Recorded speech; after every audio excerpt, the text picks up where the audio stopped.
कल्पना करा, अथांग समुद्राच्या लाटांशी 2 किलोमीटरपर्यंत सलग संघर्ष सुरू आहे. हा हातापायात गोळे आले आहेत, श्वास फुलला आहे आणि शरीरातील ऊर्जेचा शेवटचा कणही जणू संपत आला आहे. अगदी. सर्वसामान्य माणसासाठी हा एखाद्या अत्यंत थकवणाऱ्या व्यायामाचा शेवट असू शकतो. बरोबर. पण या आयर्नमॅन सारख्या स्पर्धेत भाग घेणाऱ्या खेळाडूसाठी हा फक्त वॉर्मअप असतो. बापरे, फक्त वॉर्मअप? हो ना, कारण समुद्रातून बाहेर आल्यावर लगेचच म्हणजे अगदी लगेचच 90 किलोमीटर सायकल चालवायची असते आणि ते संपल्या तब्बल 21 किलोमीटरची हाफ मॅरेथॉन धावायची असते. हे सगळं ऐकूनच अंगावर काटा येतो खरं तर. अगदी खरंय.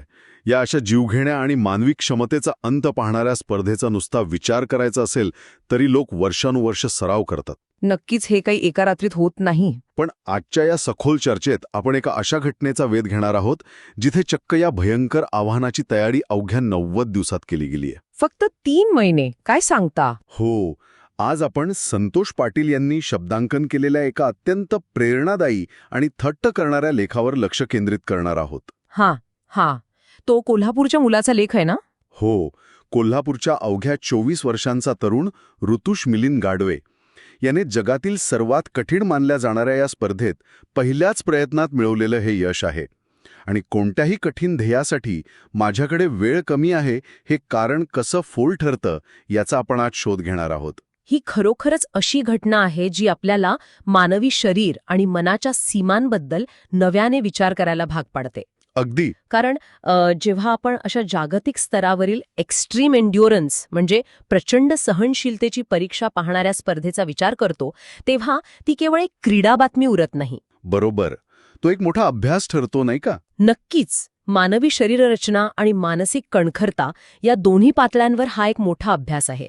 आपण दैनंदिन आयुष्यात कितीतरी वेळा सांगतो की माझ्याकडे पुरेसा वेळ नाही. हो, हे तर सर्वांचंच नेहमीचं कारण असतं. पण ऋतुषच्या या प्रवासाकडे पाहिल्यानंतर समजते की जेव्हा ध्येय निश्चित असते तेव्हा वेळेचे गणित कसे दुय्यम ठरते आणि तिथे आपली मानसिक बैठक मुख्य भूमिका बजावू लागते. पण थांबा, मला इथेच थोडा प्रतिवाद करावासा वाटतो. बोला ना. 90 दिवस म्हणजे फक्त 3 महिने हे ऐकायला खूप प्रेरणादायी वाटतं. पण जर आपण शरीर विज्ञानाचा किंवा बायोलॉजीचा विचार केला तर हे कसं शक्य आहे? तुमचा मुद्दा बरोबर आहे. म्हणजे आयर्नमॅन सारख्या स्पर्धेसाठी शरीराचा ॲरोबिक बेस किंवा प्राणवायू ग्रहण करून स्नायूंना ऊर्जा पुरवण्याची क्षमता तयार व्हायला अनेक वर्ष लागतात असे आपण नेहमी ऐकतो. अगदी बरोबर. मग हा बेस अवघ्या 12 आठवड्यांत तयार करणे म्हणजे शरीराचे सांधे, स्नायू यांच्यावर प्रचंड आणि जीवघेणा ताण देण्यासारखं नाही का? हे सगळं केवळ जिद्दीवर कसं शक्य होऊ शकतं? हा अत्यंत अचूक आणि कळीचा प्रश्न आहे आणि म्हणूनच हे यश इतके दुर्मिळ मानले जाते. तुम्ही जो ॲरोबिक बेसचा उल्लेख केलात तो रातोरात तयार होत नाही हे 100% खरे आहे. साधारणपणे फक्त एका मॅरेथॉनसाठी शरीर तयार करायला 6 महिने लागतात आणि इथे तर 3 वेगवेगळे खेळ आहेत. तेच तर. गोवा येथे झालेल्या या आंतरराष्ट्रीय स्पर्धेत तब्बल 33 देशांतील 1300हून अधिक निष्णात खेळाडूंनी सहभाग घेतला होता. बापरे, 1300 खेळाडू? हो. आणि यातील बहुतांश लोक वर्षानुवर्ष एकाच लयीत सराव करत असतात. जेव्हा एखादी व्यक्ती केवळ 90 दिवसांत हा बेस तयार करण्याचा प्रयत्न करते तेव्हा शरीरातील प्रत्येक पेशीला एक प्रकारचा शॉक किंवा धक्का बसतो. म्हणजे शारीरिक नुकसान होण्याची शक्यता असते? नक्कीच असते. स्नायूंमध्ये मायक्रोटियर्स म्हणजे सूक्ष्म भेगा पडतात, लॅक्टिक ॲसिड प्रचंड प्रमाणात साठते. पण इथे खरी गंमत शरीराची नाहीये. मग कशाची आहे? शरीर आणि मेंदू यांच्यातील समन्वयाची आहे.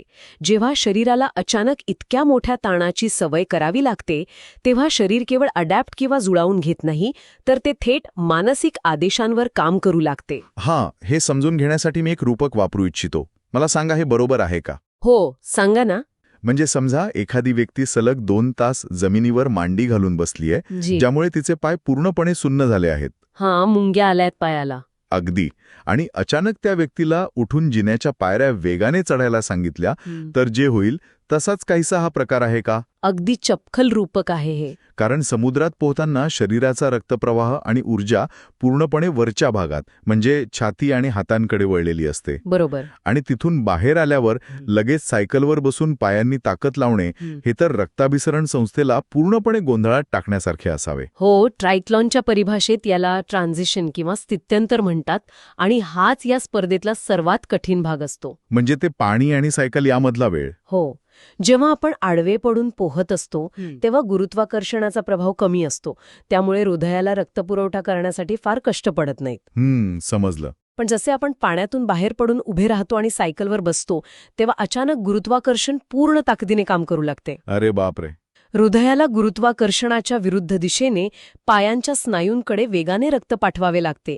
या प्रक्रियेत अनेकांना भुवळ येते, चक्कर येते. म्हणजे नुसतं उभं राहणं सुद्धा कठीण असणार. अगदी.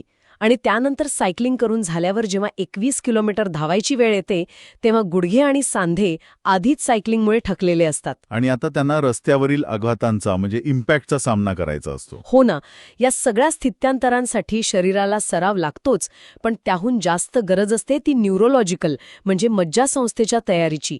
मेंदूला सांगावे लागते की होय, पाय दुखत आहेत पण आपल्याला अजून पुढे जायचे आहे. आणि हीच ती तयारी आहे जी ऋतुषने फक्त 90 दिवसांत केली. खरंच कौतुकास्पद आहे. लेखात स्पष्ट नमूद केले आहे की आयर्नमॅन स्पर्धेत उतरण्याचा विचार त्याने गेल्या वर्षीच केला होता, पण प्रत्यक्षात त्याचं प्रशिक्षण सुरू झालेच नव्हते. अखेर जेव्हा स्पर्धेला फक्त 3 महिने उरले होते तेव्हा त्याने करायचे तर आत्ताच असा ठाम निर्णय घेतला. तो निर्णय खूप महत्वाचा ठरला. हो ना. अनेकांनी त्याला स्पष्ट सांगितले की हे शक्य होणार नाही, पण त्याचा दिनक्रम ऐकून खरोखरच आश्चर्य वाटते. काय होता त्याचा दिनक्रम? सकाळी धावणे, दुपारी सायकलिंग आणि संध्याकाळी पोहणे असा अत्यंत कठोर दिनक्रम त्याने पाळला. बापरे, एकाच दिवसात हे तिन्ही खेळ? हो, पण इथे पुन्हा एकदा मला शंका येते. एकाच दिवसात 3 वेगवेगळ्या खेळांचा इतका कठोर सराव केल्याने शरीराला विश्रांती कधी मिळणार? हा खूप महत्वाचा मुद्दा आहे. आपण नेहमी ऐकतो की स्नायूंचा विकास हा विश्रांतीच्या काळात किंवा रिकव्हरीच्या वेळी होतो. मग या प्रवासात हे यश केवळ ऋतुषच्या शारीरिक ताकदीचे मानता येईल का? नाही, अजिबात नाही. आणि इथेच या कथेचा सर्वांत महत्वाचा पदर उलगडतो. म्हणजे कसं? जेव्हा कोणतीही व्यक्ती इतक्या कमी वेळात अशक्यप्राय वाटणाऱ्या ध्येयाचा पाठलाग करते तेव्हा शारीरिक ताकद एका ठराविक टप्प्यावर नक्कीच संपते. दिवसातून 3 वेळा सराव करणे म्हणजे शरीरातील ग्लायकोजनचा साठा वारंवार शून्यावर आणणे. अशा वेळी मेंदू शरीराला आता बास असा स्पष्ट संदेश देतो. इथेच इकोसिस्टम किंवा आजूबाजूच्या वातावरणाची आणि पाठिंब्याची जैविक आणि मानसिक गरज निर्माण होते. हा प्रवास कधीच एकट्याचा नसतो. म्हणजे तुम्ही म्हणताय की आजूबाजूचे लोक हे केवळ मानसिक आधार देत नाहीत, तर त्यांच्यामुळे एक प्रकारची प्रत्यक्ष ऊर्जा मिळते. अगदी 100%. कारण या लेखात ऋतुषच्या आजी आजोबा, वडील मिलिंद, आई, बहीण रिया, मित्र शिवम आणि त्याचे मार्गदर्शक चैतन्य वेळाळ यांचा विशेष उल्लेख आहे. बरोबर. बऱ्याचदा आपण अशा नावांकडे केवळ एक आभार प्रदर्शनाचा भाग म्हणून बघतो, पण तुमच्या मते हे या संपूर्ण प्रक्रियेचा एक तांत्रिक किंवा वैज्ञानिक भाग आहेत. होय, नक्कीच.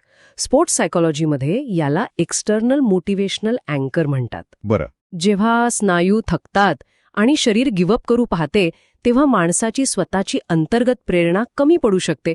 अशावेळी तुमच्यावर विश्वास ठेवणारी माणसं ही एका एक्सटर्नल बॅटरीसारखी काम करतात. एक्सटर्नल बॅटरी हे खूपच भारी आहे. हो ना. जेव्हा इतर लोक हे शक्य नाही असे म्हणत असतात तेव्हा ही इकोसिस्टम एक सुरक्षा कवच तयार करते. तू हे करू शकतोस हा जो विश्वास घरच्यांकडून आणि मार्गदर्शकांकडून मिळतो तो मेंदूतील डोपामाइन आणि एंडॉर्फिन सारख्या रसायनांची निर्मिती वाढवतो. अच्छा, म्हणजे प्रत्यक्ष केमिकल्स तयार होतात. हो. ही रसायने वेदना शमवण्याचे आणि उत्साह टिकवण्याचे काम करतात. ऋतुषच्या या 90 दिवसांच्या प्रवासात या इकोसिस्टमने त्याला कोसळण्यापासून वाचवले हे नक्की. खरंच. त्याचा मार्गदर्शक चैतन्य वेळाळ यांनी आखून दिलेले प्रशिक्षण आणि कुटुंबाने घेतलेली काळजी हे सर्व या यशाचे अविभाज्य घटक आहेत. हे खरंच खूप रंजक आहे, कारण आपण नेहमी यशाच्या शिखरावर पोहोचलेल्या व्यक्तीला एकटंच चालत गेलेलं पाहतो, पण त्यामागे एक संपूर्ण अदृश्य यंत्रणा कशी काम करत असते हे यातून स्पष्ट होतं. अगदी बरोबर. पण हे सगळं झालं नियंत्रित वातावरणातील सरावाबद्दल.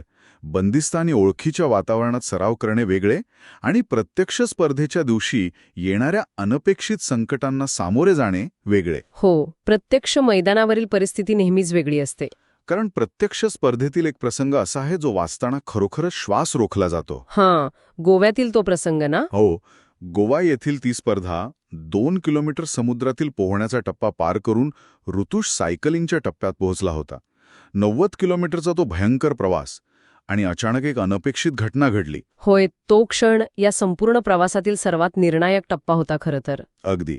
सायकल वेगात असताना एनर्जी ड्रिंक घेण्याच्या प्रयत्नात ऋतुषचा तोल गेला आणि तो चक्क रस्त्यावर काही फूट फरफटत गेला. अरे बापरे! आता विचार करा, आधीच शरीराची एवढी झीज झालेली असताना वेगात सायकलवरून पडणे आणि डांबरी रस्त्यावर फरफटत जाणे हे किती भयंकर असेल. नुसत्या कल्पनेनेही भीती वाटते. डॉक्टरांनी त्याला तातडीने मेडिकल टेंटमध्ये नेले, त्याच्यावर उपचार केले. कोणत्याही सामान्य माणसाने तिथे स्पर्धा सोडली असती.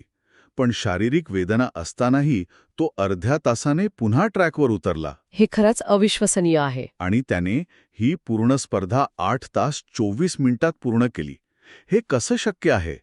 अपघातानंतर शरीरातून रक्त वाहत असताना, सांध्यांना मार लागलेला असताना, मेंदू शरीराला पुन्हा तोच जीव घेणारा त्रास सहन करण्याची आज्ञा कशी देऊ शकतो?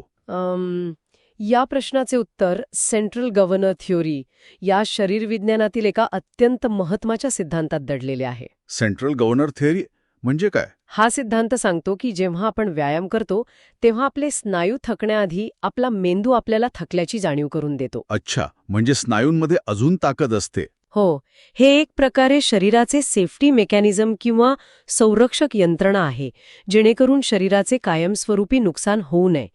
जेव्हा असा अपघात होतो तेव्हा ही संरक्षक यंत्रणा सर्वोच्च पातळीवर काम करू लागते. मेंदू अक्षरशः थांब असे ओरडत असतो. फरफटत गेल्यावर होणाऱ्या जखमा आणि वेदना या कोणत्याही व्यक्तीला सहजपणे माघार घ्यायला लावू शकतात. पण तिथेच एका सामान्य खेळाडू आणि चॅम्पियन यांच्यातील फरक स्पष्ट होतो. म्हणजे हा फरक शारीरिक नसून पूर्णपणे मानसिक आहे. 100% मानसिक आहे. जेव्हा वेदना असह्य होते तेव्हा त्या वेदनेवर मात करण्यासाठी एका अत्यंत प्रबळ मानसिक इंधनाची किंवा मेंटल फ्युअलची गरज असते. ऋतुषने लेखात जे मनोगत व्यक्त केले आहे ते याचेच उत्तम उदाहरण आहे. त्याने काय म्हटलंय? तो म्हणतो, अपघातानंतर शरीर थकले होते पण मनाने हार मानली नाही. कोल्हापूरचे नाव उंचावण्याचं स्वप्न मला बळ देऊन गेले. क्या बात आहे.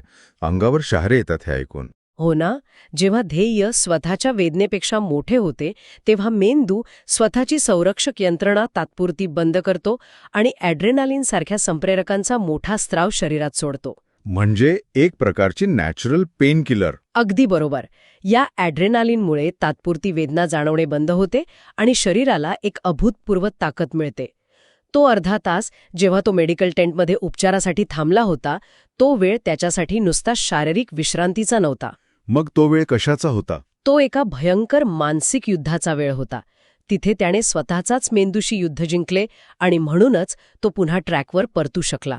हे खरोखरच थक्क करणारं आहे, कारण तो अर्धा तास त्याच्या आयुष्यातला सर्वात प्रदीर्घ आणि आव्हानात्मक वेळ असणार. नक्कीच. त्या क्षणी मी हे का करतोय या प्रश्नाचं जे उत्तर त्याला स्वतःच्या आतून मिळालं त्यानेच त्याला ती स्पर्धा पूर्ण करण्याची ताकद दिली. कोल्हापूरचं नाव मोठे करण्याचं ते स्वप्न एखाद्या संजीवनीसारखं काम करून गेलं. अगदी खरंय. आणि 8 तास 24 मिनिटांची ती वेळ म्हणजे केवळ घड्याळातील एक आकडा नाही, तर ती मानवी जिद्दीची एका सर्वोच्च पातळीवर झालेली नोंद आहे. अपघातानंतर पुन्हा उभं राहणं आणि उरलेला अंतर त्याच निर्धाराने पूर्ण करणं हे कोणत्याही चमत्कारापेक्षा कमी नाही. निश्चितच.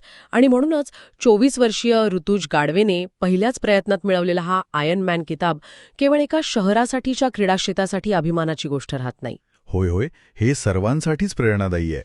हे एक जिवंत उदाहरण आहे की मानवी शरीर हे किती लवचिक आणि अफाट क्षमता असलेलं यंत्र आहे आणि मानवी मन त्या यंत्राचा किती सामर्थ्यवान चालक आहे. अगदी बरोबर. आपण अनेकदा पाहतो की लोक परिपूर्ण परिस्थितीची वाट पाहत असतात. सगळं काही जुळून आलं की मी सुरुवात करेन, हा विचार माणसाला कृती करण्यापासून रोखतो. ऋतुषने जर असा विचार केला असता की फक्त 90 दिवस उरलेत, पुढच्या वर्षी बघू, तर आज आपण ही चर्चा करत नसतो. अगदी बरोबर. आणि याच मुद्द्यावरून मला असं वाटतं की आपण या सखोल चर्चेच्या अगदी योग्य निष्कर्षाकडे पोहोचलो आहोत. वेळ कमी आहे किंवा अडथळे खूप मोठे आहेत, ही कारणे एका प्रबळ इच्छाशक्तीसमोर कशी फिकी पडतात हे आपण पाहिलं. हो. आणि करायचे तर आत्ताच या निर्णयासमोर कोणतीही अडचण टिकत नाही हे या 90 दिवसांच्या प्रवासाने सिद्ध केले आहे. शारीरिक मर्यादेपेक्षा मानसिक मर्यादा आधी ओलांडणे किती गरजेचे असते हाच या घटनेचा सर्वात मोठा धडा आहे. नक्कीच. आजची ही सखोल चर्चा संपवताना मला एका खूप महत्त्वाच्या आणि आपण सर्वांनीच विचार करायला लावणाऱ्या मुद्द्यावर यायचं आहे. ऋतुषने आपले स्वप्न पूर्ण केले कारण 3 महिने उरले असताना त्याने करायचे तर आत्ताच असा निर्णय घेतला. बरोबर. यावरून आपण सर्वांनीच असा विचार करायला हवा की आपली अशी किती मोठी स्वप्ने किंवा उद्दिष्टे आहेत जी केवळ योग्य वेळेची किंवा परिपूर्ण तयारीची वाट पाहत वर्षानुवर्षे फक्त कागदावरच किंवा मनातच अडकून पडली आहेत. खूप मोठा प्रश्न आहे हा. हो ना? आपण सगळंच ती योग्य वेळ येण्याची वाट पाहत बसतो, पण कदाचित आपल्याला हवी असलेली ती योग्य वेळ कधीच येत नसते. ती वेळ आत्ताच सुरू करावी लागते. अगदी खरंय. हे खरोखरच प्रत्येकाला अंतर्मुख करणारं आहे. आजच्या या चर्चेतून हीच एक मोठी शिकवण मिळते की वाट पाहणे थांबवा आणि सुरुवात करा.